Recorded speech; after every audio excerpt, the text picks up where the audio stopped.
Okay, there you have it, ladies and gentlemen. So, lami ba ang pagkaon? Lami na ba? Wala na? Wala na din soft drinks. Wala din soft drinks, man. Busog na, very good. So, there you have it. Thank you sa prepare sa atong pagkaon. Lami siya kayo. In all sense of the word, godparents are the guardians of the faith. Very good. The bride and the groom shall not treat this rule not merely as gift givers during nuptials, but also as co-sharers to the promise of a lifetime of Christian commitment. And now the godparents to give their message to the couple. First off, I would like to welcome Mr. Lorenzo Latornas. Where is Mr. Lorenzo? Nawala? Asa si Mr. Lorenzo? Wala siya nanumpa, sir. Di ba nanumpa man ta? Okay. Sir Lorenzo. Naulog daw ba ni Sir Lorenzo? Well, next in line is Mrs. Gregoria Laternas Brooke to give her message. Where's Ma'am Gregoria?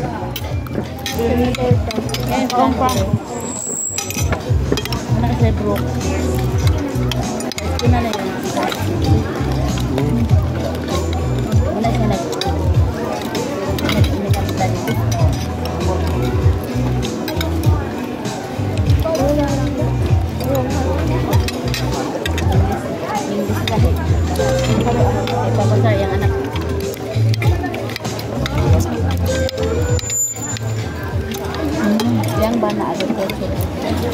Nakapanumpa biya ka. May din ang dalang tabo. Yung kulay.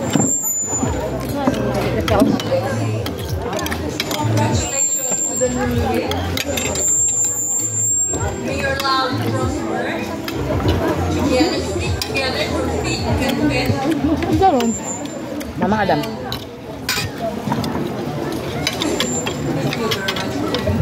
A round of applause, please, to Mrs. Gregoria Latornas Brooke. Thank you, ma'am. Thank you for your words of wisdom. Next is Mrs. Nympha R. Inoferio. Ma'am, I requested you, ma'am. Sorry.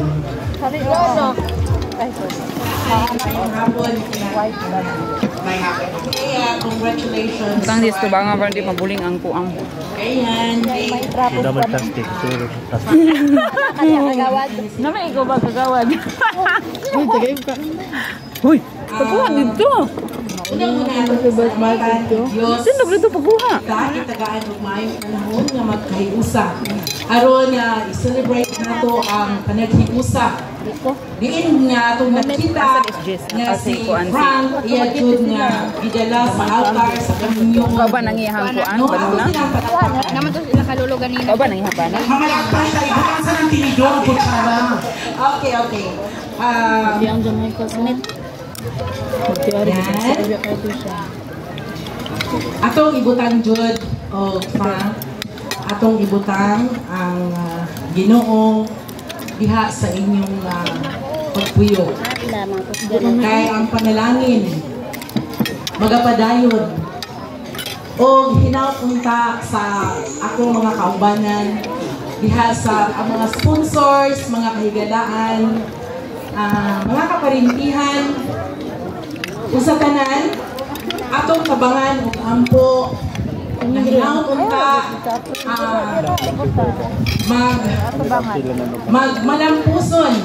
magmalampuson ang ilahang panagpuyo bilang mag-asawa o Juliet nakakuha ng kuan. Kanon. Of course, daghan nga mga grasya. Okay? Yan. Whatever Frank, nabalunan ta na kami yun, nanadyo, daghan na ginay. Pero, paano na itong gumayon ang pakyaw? No, pakyaw na. Pinahanglan, sinagdanay, ito, pagkukuman, sa dapat kinahanglan good nga, naayod na. O, ibutang good na to, ang Ginoo din ha. Naipambato nato. So, Wala again, pabata. congratulations. A round of applause. Slide. A round of applause, please, and thank you for that, Ma'am Ninfar and Ferio, for your words of wisdom.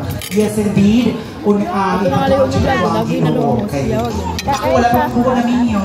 Pero, mara siya itong kanang uban na dyan. Una, ipatawag siya ng Ginoo kay para mag-pipingan. Okay. So, thank you, Ma'am Gregoria Laternas-Brook and Ma'am Ninfar Arina Ferio for your words of wisdom. Ladies and gentlemen, a round of applause, please. Thank you. A wedding brings people and their friends together, and it refreshes the ties and makes friendship to another level. Now we would like to proceed with messages from the friends of the couple.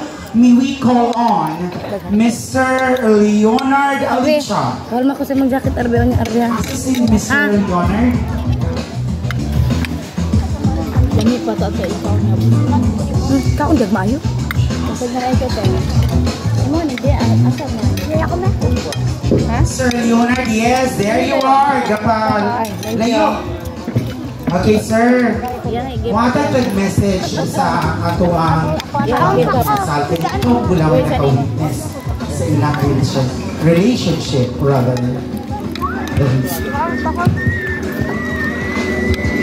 Nara ba tong green dia sa mga kuan?